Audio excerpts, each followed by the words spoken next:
Hello dear student, welcome back to our channel pharma angel. तो time waste किए बिना चलिए स्टार्ट करते हैं रिस्पायरेटरी सिस्टम।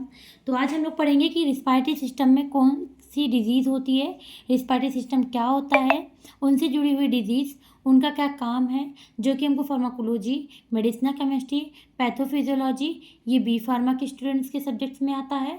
वहीं pharmacotherapeutic, pharmaceutical chemistry, pharmacology, medicinal chemistry D pharma के भी स्टूडेंट के सिलेबस में है। तो इसको बिना टाइम वेस्ट करे चलिए देखते हैं क्या होता है। सबसे पहले आता है कि रिस्पायरेटरी सिस्टम के ड्रग कौन से होते हैं। तो ऐसे ड्रग जो रिस्पायरेटरी सिस्टम के प्रॉब्लम को ठीक करते हैं उनको रिस्पायरेटरी सिस्टम के ड्रग कहते हैं। और रिस्पायरेटरी सिस्टम क्या होता है, तो हमें पता है कि हमारी ह्यूमन बॉडी में कोई एक ऐसा सिस्टम होता है लंग, जिनको क्या बोलते हैं, रिस्पायरेटरी सिस्टम। ठीक है, तो लंग का काम क्या होता है। तो लंग का काम होता है दो। एक क्या होता है, इंस्पायरेशन, एक होता है इंस्पायरेशन बाबू, दूसरा होता है एक्सपायरेशन। ठीक, क्या होता है, एक्सपायरेशन।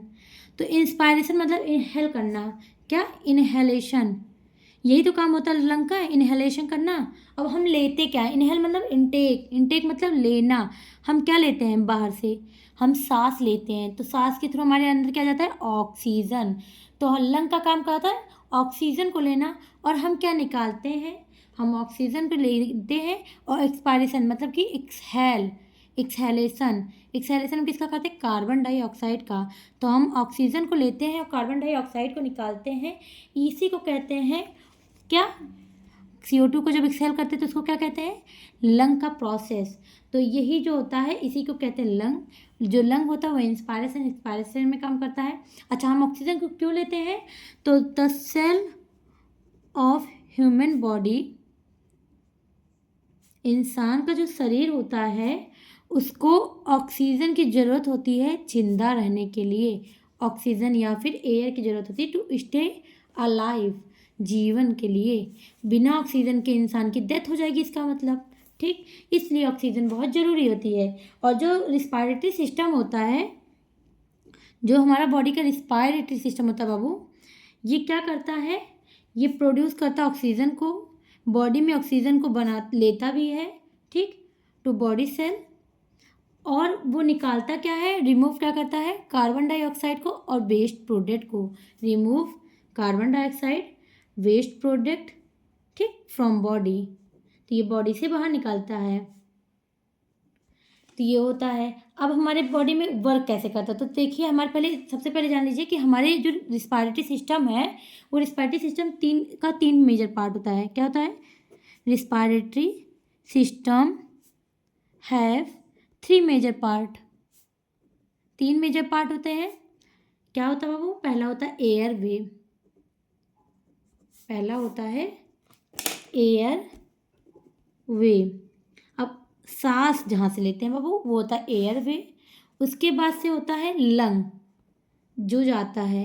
फिर इसके साथ में 2 मसल्स काम करता है, उसको बोलते हैं मसल्स ऑफ रिस्पायरेशन। डायफ्रागम होता है ना बाबू, वो काम करता है। तो चलिए देखते हैं एयरवे। एयरवे में हमारे आता है नोज, नोज को दूसरा क्या कहते हैं, nasal cavity, nasal cavity. Nose के बाद आता है माउथ, माउथ के बाद फेरिंग्स, लैरिंग्स। अभी वर्क कैसे करता है अभी बताते हैं। ट्रेकिया, रिस्पायरेटरी सिस्टम ही तो पढ़ रहे हैं अभी हम।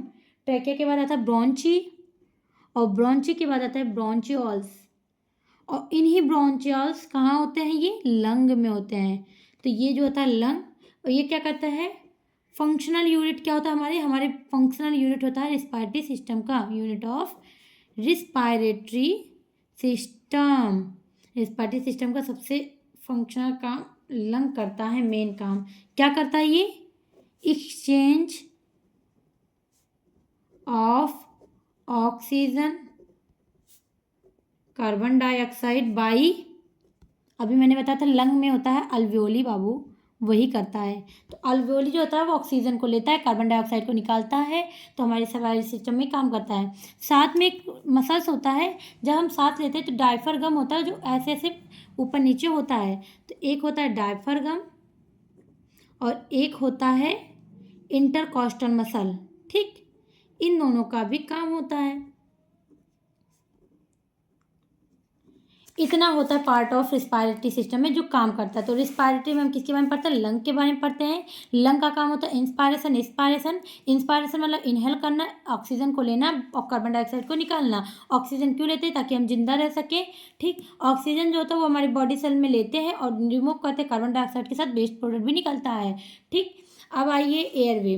तो इसमें हम 3 पार्ट होता है रिस्पायरेटरी सिस्टम का। एयरवे जहाँ से हम सांस लेते हैं, फिर लंग, फिर मसल्स, ठीक, डायफ्रागम और ये इंटरकॉस्टल मसल। अब चलिए देखते हैं कि कैसे काम करता है। तो इसका वर्किंग देखेंगे तो मैकेनिज्म देखेंगे, मैकेनिज्म किसका? रिस्पायरेटरी सिस्टम का। तो चलिए देखते हैं। तो क्या होता है कि हम नजल कैविटी मतलब नोज, इसमें एक काम होता है। हम क्या लेते हैं? ऑक्सीजन। तो क्या होता है? ऑक्सीजन गया अंदर और हमारे नोज से क्या बाहर निकलता है? हमारे नोक से कार्बन डाइऑक्साइड, तो CO2 बाहर। ठीक, तो ऑक्सीजन हम लिए। ऑक्सीजन यहाँ से नजल कैविटी से कहाँ जाता है? ऑक्सीजन जाता है फेरिंग्स में। फेरिंग्स से बाबू कहाँ जाता है? विंड पाइप है ना ये सब, विंड पाइप से लैरिंग्स, लैरिंग्स से वोकल सैक, वोकल सैक से ट्रैकिया। ये कौन जा रहा है? Oxygen, trachea. ट्रैकिया से ब्रोंची के पास, और ब्रोंची किसको पहुंचाता है? कहाँ पर है? ब्रोंचियोल्स के पास। और ब्रोंचियोल्स किसके पास पहुंचाता है? अल्वियोली। अल्वियोली का ही काम होता है ऑक्सीजन को लेना, कार्बन डाइऑक्साइड को निकालना। तो अल्वियोली क्या करता है? ऑक्सीजन को लिया, कार्बन डाइऑक्साइड को पहुंचाया, बाहर निकालता है और ये करता है। और ये यहीं से ब्लड कैपिलरी भी होता है। अब आपको याद आए, ब्लड कैपिलरी बता रही हूँ तो याद करिए, जब मैंने CVS पढ़ाया था तो मैंने ये बताया था कि अल्वेओली ऑक्सीजनेटेड ब्लड को, डीऑक्सीजनेटेड कार्बन डाइऑक्साइड के ब्लड को ऑक्सीजनेटेड करता है। तो अल्वेओली क्या करता है? ऑक्सीजनेटेड करता है ब्लड को, तो ब्लड कैपिलरी तक भी तो पहुंचाता होगा। तो ये होता है रिस्पायरेटरी सिस्टम का काम। ठीक, अब आता है कि रिस्पायरेटरी सिस्टम में जब आपका लंग ये प्रोसेस करने में कोई दिक्कत होती है, ठीक, या हमारा जो लंग होता है वो सही से प्रॉपर वे में काम ना करे, तब रिस्पायरेटरी डिजीज होता है। तो अब हम देखते हैं कि रिस्पायरेटरी सिस्टम वर्क कैसे करता है बाबू। देखिए इस फिगर के थ्रू, जैसे एक इंसान है, इसका नोज़ है, ठीक, अब इसकी नोज़ से एयर यहाँ से ऑक्सीजन जाता है। ये क्या है? नोज़, ये माउथ। तो नोज़ से गया, अब ये क्या होता है कि ये ऐसे है, तो ये यहाँ से, तो ये फेरिंग्स, ये लैरिंग्स, ये ट्रैकिया। तो ऑक्सीजन भी फेरिंग्स को क्रॉस करके लैरिंग्स के पास पहुँचा, लैरिंग्स से ट्रैकिया, ट्रैकिया से आता है लंग में। ये अपना राइट लंग है, ये है लेफ्ट लंग। ठीक, अब क्या होता है कि ये हमारे पास ब्रोंची होता है, ब्रोंची से जुड़े रहते हैं अल्वेओली, अल्वेओली ब्रोंचियोल सारे जुड़े रहते हैं। तो अब ये देखेंगे तो ऐसे ऐसे ये जुड़े होते हैं, ऐसे ऐसे ये जुड़े होते हैं। इसके अंदर होता है अल्वेओली। अल्वेओली का ही तो काम होता है ऑक्सीजनेटेड करने का, ऑक्सीजन करने का। ठीक, का ऑक्सीजन को रखना, कार्बन डाइऑक्साइड को निकालना, ऑक्सीजनेटेड करने को ब्लड को, सारा काम कौन करता है? अल्वेओली। तो अल्वेओली ऐसे सारे ब्रांच पे लगे रहते हैं। मैं बनाई नहीं हूँ पूरा अच्छे से, बस एक समझाने के लिए कर दी हूँ। इस तरीके से ये काम करता है अल्वेओली, और यही साफ करता है। लेकिन साथ में ऑक्सीजनेटेड तो ये करता ही है, इसके नीचे लगा रहा है डायफ्रागम। तो जब सांस लेते हैं तो जिस तरीके से मूवमेंट वो करता है, उसी तरीके से डायफ्रागम भी मूवमेंट करता है। तो रिस्पायरेटरी सिस्टम का एक फिगर भी देख लीजिए आप कि रिस्पायरेटरी सिस्टम कैसे काम करता है। अब मैं आपको बताती हूँ कि जब इसी सब में दिक्कत होता है, सांस लेने में दिक्कत होता है, इन सभी पाथवे में कभी ये सिकुड़ कर कम हो जाता है, या जब जो भी दिक्कत होता है, तो इन्हीं पाइप में या इसमें दिक्कत होगा तो ही डिजीज़ कॉज होता है। तो स्पेशली हम ये रिस्पायरेटरी सिस्टम के 2 डिजीज़ को यहाँ पढ़ते हैं। पहला अस्थमा, दूसरा COPD। तो आज के लेक्चर में हम क्या पढ़ने जा रहे हैं? अस्थमा। क्या? अस्थमा। तो चलिए देखते हैं अस्थमा क्या होता है। ठीक, अस्थमा क्या होता है? तो देखो अस्थमा एक डिजीज़ है रिस्पायरेटरी सिस्टम का, जिसमें हम क्या देखते हैं कि एक बात याद रख लीजिए, अस्थमा मतलब भाई। ठीक, यही एक ट्रिक याद कर लेंगे, आपको याद हो जाएगा कि क्या रीज़न है। ये मैंने एक स्टैंडर्ड बुक से देखा तो मैंने सोचा आपको बता दूं। इसमें एक कंडीशन क्या था? भाई वाला, मतलब कि bronchial, B for ब्रोंचियोल, hyper sensitivity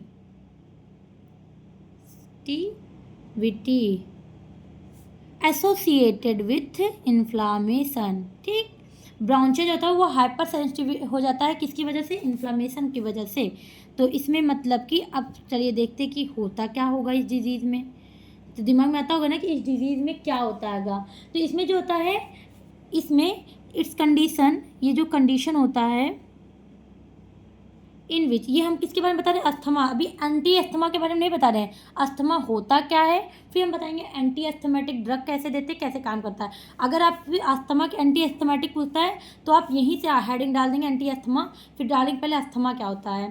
तो इट्स अ कंडीशन इन विच, जिसमें क्या होता है, हमारा नैरो हो जाता है क्या, एयरवे। अब एयरवे तो आपको पता है कौन कौन से होते हैं, एयरवे जो होता है वो नैरो हो जाता है, सिकुड़ जाता है। ठीक है, सिकुड़ने लगता है। तो जैसे ये एयरवे है ना, हमारा सांस लेने का पाइप है, ये सिकुड़ने लगेगा। अब इसकी जो पाइप है इतनी है और इतने से होकर इतनी हो जाए सिकुड़ कर, ठीक ऐसे, तो बताओ क्या इसमें ऑक्सीजन सही से जा पाएगा, नहीं। तो एयरवे नैरो हो जाए और स्वेल हो जाए, सूजन हो जाए। अब जो पाइप ऐसी है वो सूज जाए, सूजन हो जाए मतलब कि फूल गया। अब ये इतना फूल गया, इतना, और ये पतली भी हो गई, नैरो हो गया ना। तो इस तरीके से ये ऑक्सीजन हो जाता है, ये नैरो हो जाता है, फूल स्वेलिंग हो जाता है, फूल जाता है, और इसका एयरवे बहुत पतला हो जाता है, जिसकी वजह से ऑक्सीजन सही से नहीं जा पाता है। तो इसकी वजह से ये क्या करता होगा, प्रोड्यूस करता है एक्स्ट्रा म्यूकस को। ठीक, तो ये प्रोड्यूस करता है एक्स्ट्रा म्यूकस को, और जिसकी वजह से एक चीज़ और होता है, डिफ़िकल्ट हो जाता है सांस लेना, डिफ़िकल्ट इन ब्रीथ, सांस लेने में दिक्कत होता है जब ये पाइप स्वेलिंग मतलब कि सूजन, इन्फ्लामेशन की वजह से स्वेल हो जाता है, सूजन हो जाता है, और ये बहुत पतला हो जाता है। तो ऑक्सीजन भी सही से नहीं जा पाता, और ये बहुत ज़्यादा म्यूकस को बनाने लगता है, जिसकी वजह से सांस लेने में दिक्कत होती है। और ये इसकी वजह से हमें क्या कॉज हो जाता है, बोलिए, अस्थमा कॉज हो जाता है। डिफ़िकल्ट होता है वो सांस लेने में, तो क्या कॉज होता है, अस्थमा। अब इसके साथ साथ ये किसकी वजह से होता है, it's connected with allergic reaction. जब आपको किसी चीज़ से एलर्जी हुआ तो ये एलर्जिक रिएक्शन या हाइपर सेंसिटिविटी की वजह से ही होता है, समझे आप। टिविटी, तो ये दो वजह से होता है। ठीक, तो अस्थमा क्या होता है, ये होता है, किस कैसे होता है, ये हो गया, ये किसकी वजह से होता है, एलर्जी रिएक्शन और हाइपर सेंसिटिविटी। तो ये 3 पॉइंट आपको समझ में आया है। अब इसकी वजह से आपका क्या होता है कि ये अटैक करता है स्पाज्म, मतलब कि सिकुड़ने लगता है। वैसे स्पाज्म जैसे हमने बताया था उसमें, इसी तरीके से इसमें attack of spasm in bronchi of lung. अब ब्रॉन्ची, लंग की जो ब्रॉन्ची है उसमें स्पाज्म करता है। स्पाज्म क्या था, जैसे इसका पाइप ऐसे है तो स्पाज्म होकर ऐसे हो जाता है, तो ये हो जाता है। तो इसकी वजह से क्या होता है, कॉज डिफ़िकल्टी इन ब्रीथ। तो एक और रीजन होता है स्पाज्म की वजह से भी डिफ़िकल्टी इन ब्रीथिंग, सांस लेने में, और इसकी वजह से ट्रिगर द कफिंग, कफ होने लगता है। ठीक, और वॉपिंग, विजिंग होने लगता है, विजिंग होने लगता है इसके साथ साथ। तो इस टाइम पे भी आपका क्या होता है, शॉर्टनेस ऑफ ब्रीथ, सांस लेने में दिक्कत, और इसी की कहते हैं अस्थमा। ठीक ठीक, तो ये हो गया आपका अस्थमा। तो ये 4 पॉइंट है जो अस्थमा डिजीज़ कैसे होता है, क्या होता है, ये समझ में आ गया हो। तो अब मैं आगे आपको बताऊं, ये एक चीज़ याद रखिएगा, इन्फ्लामेशन की वजह से ही होता है, क्या, इन्फ्लामेशन की वजह से सब हो रहा है। अब देख लीजिए, तो एक इन्फ्लामेशन, सूजन की वजह से सारी दिक्कतें आई हैं। ये देखिए, ये जो इन्फ्लामेशन पाइप है, ये है अपना ह्यूमन, इसका नोज, इसका ये पाइप है। तो ट्रैकिया, ब्रॉन्ची, लारिंक्स, फेरिंक्स, इन सभी में इन्फ्लामेशन की वजह से सूजन आ गया। अब जो ये पाइप ऐसे है, सूजन की वजह से ये इतना चौड़ा हो गया फूल कर। अब आपके हाथ में सूजन आती है तो फूल का मोटा हो जाता है ना, इसी तरीके से ये भी फूल के मोटा हो गया। अब सांस लेने वाला पाइप का जगह थोड़ा सा कम हो जाता है, जिसकी वजह से सांस लेने में दिक्कत होती है, और इसी को कहते हैं अस्थमा। ठीक, अब आता है कि कॉजेस, क्या कारण होता है, ठीक, या ट्रिगर फैक्टर क्या होता है जिसकी वजह से होता है। और देखिए, जैसे आप इसमें मेडिसिनल केमिस्ट्री, फार्माकोलॉजी में लिख लेते हैं कॉजेस, इसी तरीके से आप पैथोजेनेसिस और ये पैथोफिजियोलॉजी और साथ साथ फार्माकोथेरेपेटिक में लिखते हैं ईटियोलॉजी, दोनों का मतलब सेम होता है कॉजेज। और आप पढ़ते होंगे ईटियोपैथोजेनेसिस, मतलब ईटियोलॉजी क्या है, उसका पैथोजेनेसिस कैसे होता है, ये होता है। तो कॉजेज क्या है बाबू, एक तो है इन्फेक्शन की वजह से, एलर्जिक कंडीशन था ना, इन्फेक्शन के साथ साथ स्ट्रेस की वजह से, फिर इरिटेंट की वजह से, पॉल्यूशन की वजह से, स्मोक की वजह से,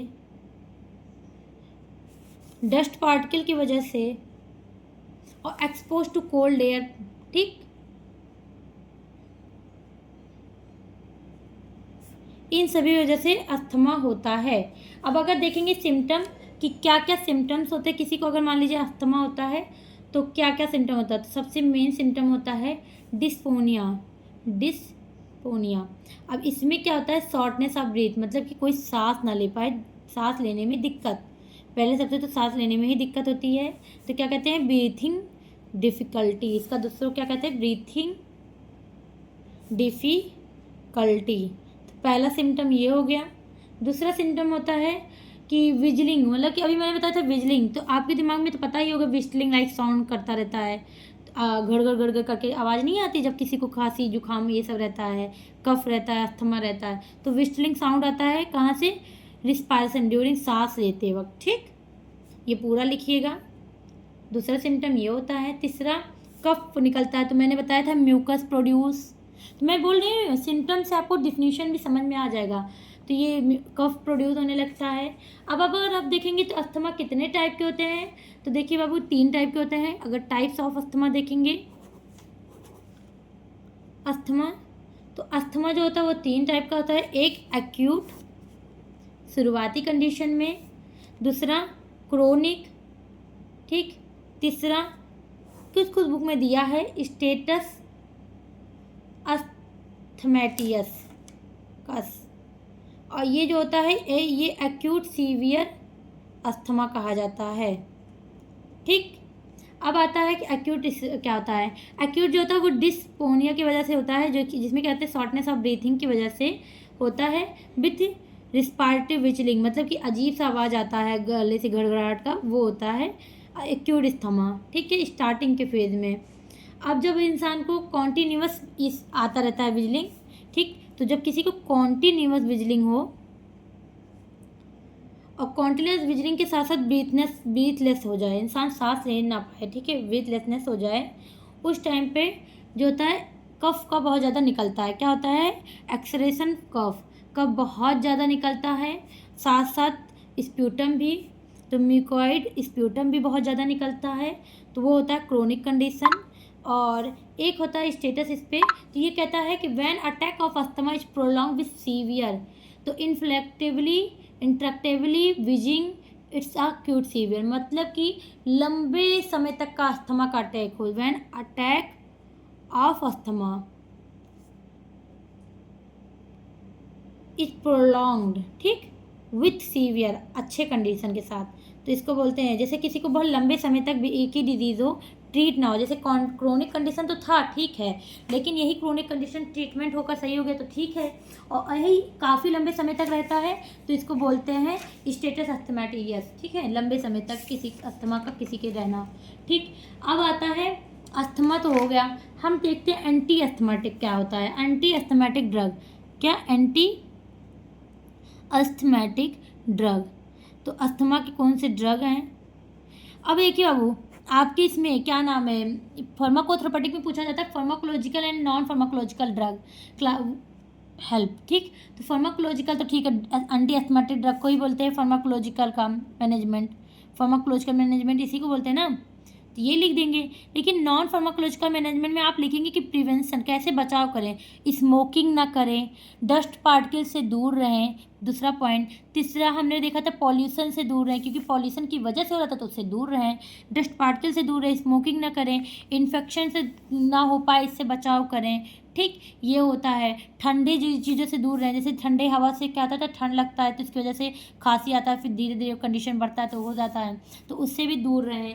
इसके बाद से बताएं एंटी अस्थमेटिक ड्रग, जो कि कहते हैं कि दोज ड्रग, ऐसे ड्रग जो ट्रीटमेंट अस्थमा के लिए यूज करते हैं। तो दोज या एंटी मतलब अपोजिट, अस्थमा डिजीज ड्रग। ऐसा ड्रग जो अस्थमा का डिजीज़ को ट्रीट करने के लिए देते हैं उसको बोलते हैं एंटी अस्थमेटिक ड्रग, या बोलो those drug that use to treat और प्रिवेंट द अस्थमा अटैक, ठीक, कॉल्ड एंटी अस्थमेटिक ड्रग। तो क्या, मेडिसिन दैट ट्रीट और prevent asthma attack called anti asthmatic drug. तो ये समझ में आ गया। अब आता है क्लासिफिकेशन कि एंटी अस्थमा का ड्रग कौन कौन सा होता है, क्या क्या है। चलिए देखते हैं एंटी अस्थमेटिक का क्लासिफिकेशन। तो ये है आपका एंटी अस्थमा का क्लासिफिकेशन, जिसको बोलते हैं ड्रग फॉर ब्रोंचियल अस्थमा, क्योंकि ब्रोंचिया में इन्फ्लामेशन की वजह से अस्थमा हुआ था, ये है। तो ABCML करके हमने याद किया था, बाकी आपको जिस ट्रिक से याद करना हो वैसे याद करिएगा। तो इसमें हम ड्रग का देखते हैं कि ब्रोंचो डायलेटर देते हैं, जो ब्रोंचो कॉन्स्ट्रिक्ट हो गया था, जो सिकुड़ गया था, जो स्पाज्म हो गया था, जिसकी वजह से अस्थमा हुआ था, उसको ट्रीट करने के लिए हम ब्रोंचो डायलेटर को देते हैं ताकि ये रिलैक्स हो जाए। ल्यूकोट्रिन एंटागोनिस्ट देते हैं, मास सेल स्टेबलाइजर देते हैं, कॉर्टिकोस्टेरॉइड देते हैं, एंटी आईजी एंटीबॉडी। अब एंटी आईजी एंटीबॉडी देते हैं अमलीजुमैब, जिसकी वजह से ट्रीटमेंट होता है। तो ब्रोंचोडायलेटर सबसे इंपॉर्टेंट ड्रग है। साथ में मोन्टोल्यूकास्ट, जोफ्लुकास्ट जो था ल्यूकोट्रिन का, ये भी इंपॉर्टेंट है। और चलिए देखते हैं क्या होता है। ब्रोंचोडायलेटर में हम बीटा-2 सिम्पैथोमाइमेटिक, मेथाइलजेंथिन, एंटीकोलिनर्जिक देते हैं।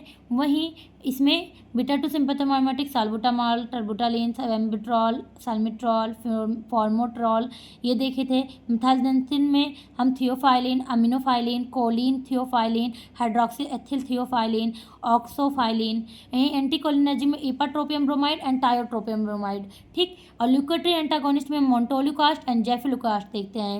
मार्शल स्टेबलाइजर में हम सोडियम क्रोमोग्लाइकोलेट क्विटोटिफेन देते हैं। कॉर्टिकोस्टेरॉइड में हम 2 देते हैं, एक सिस्टमेटिक जो इंजेक्शन के थ्रू देते हैं, दूसरा इनहेलर के फॉर्म का होता है इनहेलेशन। तो जो इंजेक्शन के फॉर्म में देते हैं वो हाइड्रोकॉर्टिसन एंड प्रेडनिसोलोन और अदर ग्लूकोकॉर्टिकॉइड्स देते हैं। वहीं इनहेलेशन के रूप में बिक्लोमेथासोन देते हैं, डाइप्रोपियोनेट। वहीं ब्यूडिसोनाइड देते हैं, फ्लूटाकोसोन देते हैं, फ्लूनिसोनाइड देते हैं, ये सारे देते हैं। वहीं एंटी आईजी एंटीबॉडी में देते हैं अमालिजुमैब, ठीक। तो चलिए इसका ड्रग देखते हैं, इसके क्लासिफिकेशन और इसके कैसे काम करते हैं वो देखते हैं। सबसे पहले हम देखते हैं ब्रोंचोडायलेटर। क्या देखते हैं बाबू? ब्रोंचोडायलेटर। तो पहले कौन कौन से कैटेगरी के ड्रग देते हैं?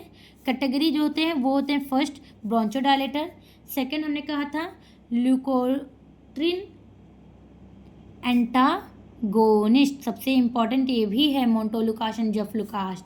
Third mast cell stabiliser. अब ये देख लीजिए। अब इसके बाद से क्या आता है, ये यम हो गया, ये यल हो गया। अब ABC, ए अब बता देते हो, फोर्थ एंटी IgE एंटीबॉडी, ठीक। तो A B, अब हम C देखते हैं, फिफ्थ है कॉर्टिकोस्टेरॉइड। तो अगर आपको याद नहीं होगा तो ध्यान से याद कर लीजिएगा कि ABCML, ठीक, ये हो गया। तो अब आता है, ये स्टार्ट करते हैं ब्रोंचोडायलेटर के बारे में देखते हैं। चलिए देखते हैं ब्रोंचोडायलेटर कैसे काम करता है बाबू। और ब्रोंचोडायलेटर को जानने से पहले चलिए जानते हैं कि ब्रोंचोडायलेटर क्यों देते हैं और डिजीज़ कैसे कॉज करता है बाबू। ये बहुत आसान है। सबसे पहले ये जान लीजिए कि अस्थमा होने का एक रीज़न होता है जिसकी वजह से हम ब्रोंचो कॉन्स्ट्रिक्ट होता है।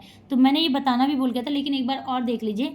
हमारी बॉडी में एंटीजन बॉडी में जाता है सांस लेते हुए।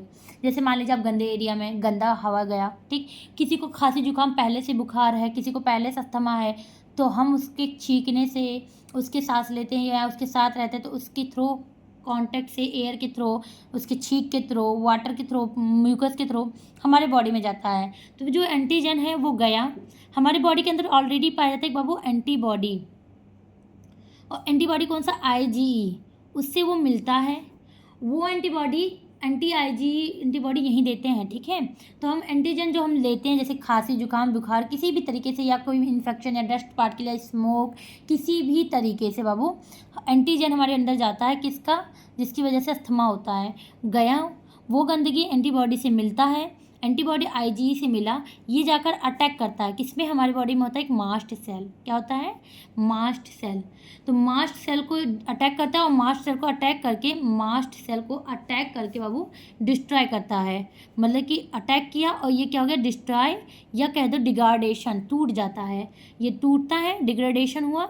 अब ये टूट कर क्या बना करता है, जाता है बाइंड होता है, किस पे बाइंड होता है, एलटी रिसेप्टर। ठीक, एलटी रिसेप्टर से बाइंड होता है और एलटी रिसेप्टर से बाइंड होकर ये, अब एलटी दिमाग में आता होगा क्या होता है, तो ल्यूकेट्रिन रिसेप्टर होता है बाबू। लेकिन सबसे पहले ये जान लीजिए, ये टूटता जब है तो ये एक चीज़ बनाता है, ये रिलीज ही करता है ल्यूकेट्रिन को। क्या करता है, रिलीज करता है ल्यूकेट्रिन को। ल्यूकेट्रिन एक लिक्विड है बाबू, ल्यूकेट्रिन को ये रिलीज़ किया, ये ल्यूकेट्रिन जाकर अपने रिसेप्टर से बाइंड होता है। नहीं तो आप सोचेंगे कहाँ से ल्यूकेट्रिन आ गया, डायरेक्ट नहीं बताना चाहिए था। तो बाइंड करता है एलटी रिसेप्टर ल्यूकेट्रिन के रिसेप्टर से, और ल्यूकेट्रिन के रिसेप्टर से बाइंड करके ये क्या कॉज करा देता है, कॉज ब्रोंचो कॉन्स्ट्रिक्शन। तो ब्रोंचो कॉन्स्ट्रिक्शन कॉज कराता है, तो जिसकी वजह से क्या होता है, इन्फ्लामेशन होता है एयरवे में, और मास्ट सेल के रिलीज से ये हिस्टामाइन ये सब जो रिलीज होता है, इनकी वजह से तो होता है ये इन्फ्लामेशन, ये सब चीज़ें। तो ये इन्फ्लामेशन कॉज कराता है। जब मास्ट सेल फटता है, उसके अंदर से जो मीडिएटर निकलता है बाबू, उनकी वजह से रेडनेस, स्वेलिंग, इन्फ्लामेशन ये सब तो होता ही है। एंटी हिस्टामिनिक पढ़ेंगे तो आपको पता चलेगा कि मास्ट सेल से कैसे रिलीज होता है। ठीक, तो इन्फ्लामेशन कहाँ हो जाता है, हमारे एयरवे में। तो आपको समझ में आया डिजीज़ कैसे हुआ, बाहर का एंटीजन एंटीबॉडी से मिला, आईजी एंटीबॉडी से मिलकर वो मास्ट सेल में गया। मास्ट सेल में जैसे ही ये जाता है तो मास्ट सेल टूट जाता है, और टूटता है तो उसके अंदर से ल्यूकेट्रिन नाम की केमिकल रिलीज होती है।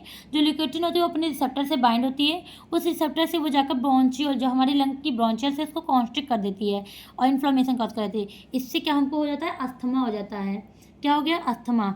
अब जब हमको अस्थमा हो गया, अस्थमा कैसे हुआ, हमारे बाहर के एंटीजन एंटीबॉडी से मिलकर हमारे बॉडी के अंदर के एंटीबॉडी से मिला, मास्ट सेल के पास गया, मास्ट सेल को डिस्ट्रॉय करके ल्यूकेट्रिन को रिलीज किया, ल्यूकेट्रिन रिसेप्टर से बाइंड होकर ब्रोंचियल को कॉन्स्ट्रिक्ट कर देता है और इन्फ्लामेशन की वजह से अस्थमा होता है। तो अस्थमा होते ही कुछ सिम्टम्स हमको दिखने लगते हैं। क्या, पहले तो विजिंग साउंड, विजिंग कफ, मतलब कि घर घर घर घर करके आवाज़ आती है, खांसी का खाका खाका करके खांसी आती है, काफ़ी ज़्यादा खांसी आती है, विजिंग और कफ। ठीक, साथ में एक और सिम्टम्स आती है, टाइटनेस चेस्ट, मतलब कि आपके चेस्ट में पेन होने लगता है ये खांसते खांसते। तीसरा, शॉर्टनेस ऑफ ब्रीथ, हमको सांस लेने में भी दिक्कत होने लगती है। तो ये हुआ अस्थमा का कंडीशन। अब जब हम ड्रग देते हैं बाबू, ध्यान से देखना, इसमें हमने एक पढ़ा था अभी क्लासिफिकेशंस में, तो यहाँ पर मैंने क्लासिफिकेशन पढ़ा था एंटी आईजी एंटीबॉडी। तो ये ड्रग जो होता है ये यहीं बाइंड होता है, जाकर इसको ब्लॉक कर देता है, तो ये मिलता ही नहीं है, तो मास्ट सेल को तोड़ता ही नहीं है, अस्थमा कॉज होता नहीं है। तो ये जो एंटी आईजी है, एंटी आईजी एंटीबॉडी, ये इसी पे काम करता है। तो एक मोड ऑफ एक्शन आपको समझ में आ गया, एंटी आईजी कहाँ काम करता है। दूसरा मोड ऑफ एक्शन मैंने आपको क्या बताया था, मास्ट सेल स्टेबलाइजर। तो मास्ट सेल स्टेबलाइजर जाता है, मास्ट सेल को स्टेबल कर देता है ताकि वो ब्रेक ना हो पाए। तो मास्ट सेल स्टेबलाइजर का ड्रग यहाँ काम करता है। अब आपको समझ में आया कैसे काम करता है, बहुत आसान है ना। और आप हर एक का अलग अलग पेपर में लिखेंगे, जिसका भी होगा अलग अलग कैटेगरी करके लिखेंगे। अब एक और आपने पढ़ा था बाबू, ल्यूकेट्रिन एंटागोनिस्ट, समझ में आ रहा है। तो ल्यूकेट्रिन एंटागोनिस्ट कहाँ काम करेगा, ल्यूकेट्रिन एंटागोनिस्ट कहाँ काम करेगा, जहाँ पर ल्यूकेट्रिन रिलीज होता था, तो ये जाता है इसकी रिलीज को कम कर देता है या बंद कर देता है। तो ल्यूकेट्रिन एंटागोनिस्ट यहाँ काम किया, ल्यूकोट्रिन एंटागोनिस्ट काम किया। अब एक समझाने के तरीके से सारा मोड ऑफ एक्शन कंप्लीट हो गया। ल्यूकेट्रिन एंटागोनिस्ट के बाद हमने क्या पढ़ा, सबसे मेन ब्रोंचोडायलेटर। अब ब्रोंचोडायलेटर कहाँ काम करता है, तो जो ब्रोंचोडायलेटर होता है बाबू, ये यहाँ पर काम करता है, ये जाता है ब्रोंचियोल्स को कॉन्स्ट्रिक्ट कर देता है, ब्रोंचियो डायलेटर। अब कोई दिक्कत, इतनी चीज़ें तो क्लियर। तो ये इतने ही मोड ऑफ एक्शन थी, मैंने इसीलिए एक साथ बता दिया। अब जो ये एयरवे होता है ये डायलेट करता है और इसकी वजह से अच्छे से हवा आप जा सकती है। ठीक, तो ये था इसका काम।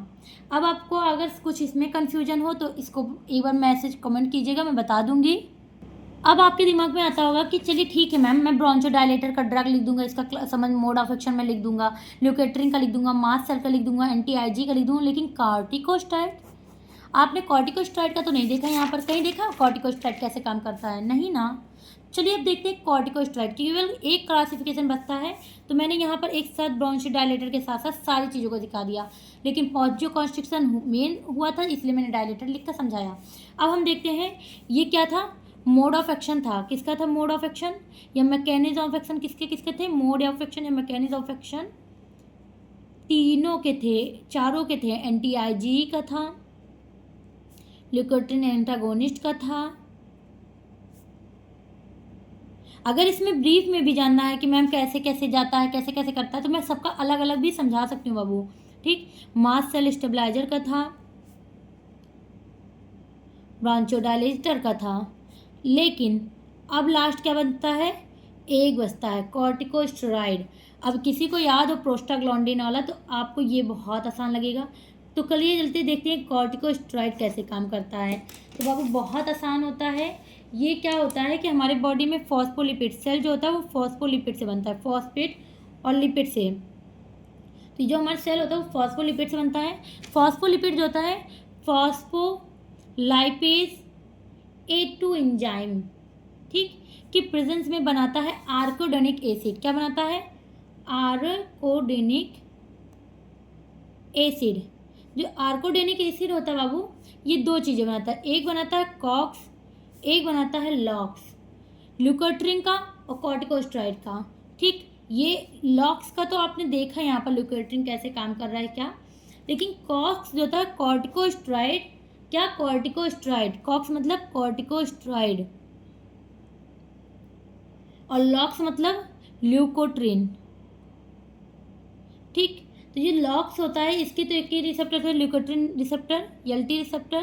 ठीक, तो ये जो ल्यूकोट्रिन है तो इसका तो अभी आप देख ही लिए थे इसका ये, हाँ, लेकिन कॉक्स के दो होते हैं, एक होता है PGS, ठीक, जिसको बोलते हैं प्रोस्टाग्लैंडिन,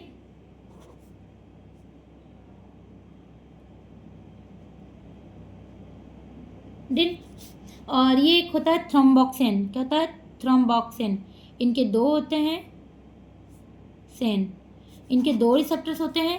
अब चाहे कॉक्स हो, चाहे लॉक्स हो, चाहे ये प्रोस्टाग्लैंडिन हो, चाहे थ्रोम्बोक्सिन हो, इन सभी का काम होता है इन्फ्लामेशन करना, सूजन। और इन्फ्लामेशन करता था तो ये ब्रोंचियल में, जिसकी वजह से अस्थमा हो रहा था। ठीक, तो नॉर्मली अगर फॉस्फोलिपिड आर्कोडेनिक एसिड नहीं बनाता तो ये इन्फ्लामेशन होता नहीं। अगर ये इन्फ्लामेशन नहीं होता तो अस्थमा नहीं होता। तो हम जो ड्रग देते हैं कॉर्टिकोस्टेरॉइड, वो कॉर्टिकोस्टेरॉइड जाता है और यहाँ पर बाइंड होता है, और कॉर्टिकोस्टेरॉइड जैसे ही बाइंड होता है वो इसको इनहिबिट कर देता है, और जिसकी वजह से इन्फ्लामेशन हो नहीं पाता है और अस्थमा कॉज ट्रीटमेंट हो जाता है। तो यहाँ से ये होता है कॉर्टिकोस्टेरॉइड का काम। अब हम आपको एक बार दिखा देते हैं एक पेज, जिससे आप जान जाइए कि बेसिकली मोड ऑफ एक्शन सारे ड्रग का कैसे है। ठीक, तो आइए देखते हैं ब्रोंचोडायलेटर के बारे में। राइटिंग हो सकती खराब है, लेकिन मैं समझाऊंगी तो आप सुनेंगे तो आपको तैयार हो जाएगा। तो ब्रोंचोडायलेटर को ब्रोंचोलाइटिक भी बोलते हैं। ये जो ड्रग होता है ये ओपन करता है एयरवे को। तो आप याद कीजिए अस्थमा में हमारे साथ क्या हुआ था कि इन्फ्लामेशन की वजह से जो एयरवे था वो बहुत सूज गया था, तो इनको ओपन कर देता है ये, ठीक, डायलेट करके। और देखिए तो जो ब्रोंचियल है या रिस्पायरेटरी सिस्टम है ये इनको ठीक कर देता है ये। अब बीटा-2 एंटागोनिस्ट देते हैं, जिसमें हम बीटा ग्रुप सिम्पैथोमाइमेटिक का कैसे काम करते हैं। तो चलिए देख लेते हैं कि ड्रग जो होता है कॉर्टिकोस्टेरॉइड, ये ब्रोंचोडायलेटर कैसे काम करता है। तो हमारे ये सेल मेम्ब्रेन है फॉस्फोलिपिड का, यहाँ बीटा-2 सिम्पैथोमाइमेटिक का रिसेप्टर होता है। ये ऐसे ही जो मैंने बताया था कि यहाँ पर कोलिनर्जिक का होता है, इन पे जाकर ड्रग बाइंड करता है और इनको डायलेट करता है। बेसिकली आपने जो पहला मोड ऑफ एक्शन देखा था वो बेटर था, तो अगर आपको ये टफ लगे तो इसको मत रहकर वही तैयार कीजिए। फिर दूसरा आपका आता है कि इसके साथ साथ फार्माकोकाइनेटिक जो होता है ब्रोंचोडायलेटर का बीटा-2 सिम्पैथोमाइमेटिक का टर्बुटामॉल, टर्बुटालिन, इन सभी का फार्माकोकाइनेटिक ADR और यूजेज है। ठीक, इसके बाद से अब मैं आपको दिखा देती हूँ मेथाइलजेंथिन। मेथाइलजेंथिन के बारे में ये है, बाकी मोड ऑफ एक्शन मैंने समझा दिया है, बाकी इसके बारे में थोड़ा बहुत ऐसे दिखा दे रही हूँ, मन करे तो लिखिए, मन करे तो न लिखिएगा। ठीक है, अब इसके साथ में हम आपको दिखा देते हैं एंटीकोलिनर्जिक के बारे में। एंटीकोलिनर्जिक के बारे में भी मैंने आपको समझा दिया कैसे काम करता है, बाकी यहाँ पर इसके बारे में थोड़ा बहुत लिख दिया है। ठीक है, अब इसके साथ साथ अब मैं आपको दिखा देती हूँ अगला ड्रग। तो ल्यूकोट्रिन एंटागोनिस्ट भी बाबू ऐसे ही काम करता है। देखिए ये भी गया ऐसे रिसेप्टर पे काम करता है, और ये pharmacokinetic and uses and ADR of leukotriene antagonist. ठीक, अब इसके बाद से आपको अगला दिखा देती हूँ, कॉर्टिकोस्टेरॉइड। कॉर्टिकोस्टेरॉइड भी ऐसे ही काम करता है। मैंने ये सब समझा ही दिया, फार्माकोकाइनेटिक यूजेज एंड एडीआर के लिए दिखा दे रही हूँ आपको। अब एंटी आईजीई एंटीबॉडी का देख लेते हैं, ये कैसे काम करता है तो देख लीजिए, इसका भी mode of action, area, advantage and uses सारा। और फाइनली लास्ट, जिसमें हम मास्ट सेल स्टेबलाइजर के बारे में देखते हैं, इनका मोड ऑफ एक्शन, इनके यूजेस, इनके एडवर्स ड्रग रिएक्शन, सारी चीज़ें। तो यहाँ से अस्थमा होता है कंप्लीट। एक बार रिवीजन दिखा देते कि मैंने क्या क्या पढ़ाया।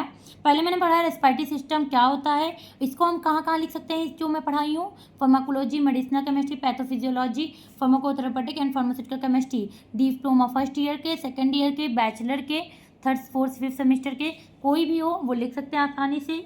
अब आता है कि सेकेंड सेमेस्टर के भी बच्चे लिख सकते हैं। रिस्पायरेटरी सिस्टम, उसका लंग होता है, इसमें इंस्पायरेशन एक्सपायरेशन को देखते हैं। इंस्पायरेशन एक्सपायरेशन कैसे होता है, 3 मेजर पाथवे होता है, ये देख लिए। मैकेनिज्म देख लिए। मैकेनिज्म के बाद देखते हैं कि कैसे ये होता है, तो हम इसमें देखते हैं लंग का कैसे काम है। ठीक है, रिस्पायरेटरी सिस्टम कैसे काम करता है। फिर रिस्पायरेटरी सिस्टम के बाद अस्थमा, पहला डिजीज देखते हैं, अस्थमा क्या होता है, कैसे होता है। इसी में अस्थमा में ये भी आप देख लीजिए कि अस्थमा इसकी वजह से भी होता था, कैसे हुआ था, सारा ड्रग इसी तो काम किया था। तो अस्थमा क्या होता है, कैसे होता है, इसके बाद हमने देखा था कि इसका कॉजेज क्या है, इटियोलॉजी क्या है, सिम्टम्स क्या है, टाइप्स क्या है। इसके बाद एंटी अस्थमेटिक ड्रग कैसे देते हैं, इसका मोड ऑफ एक्शन।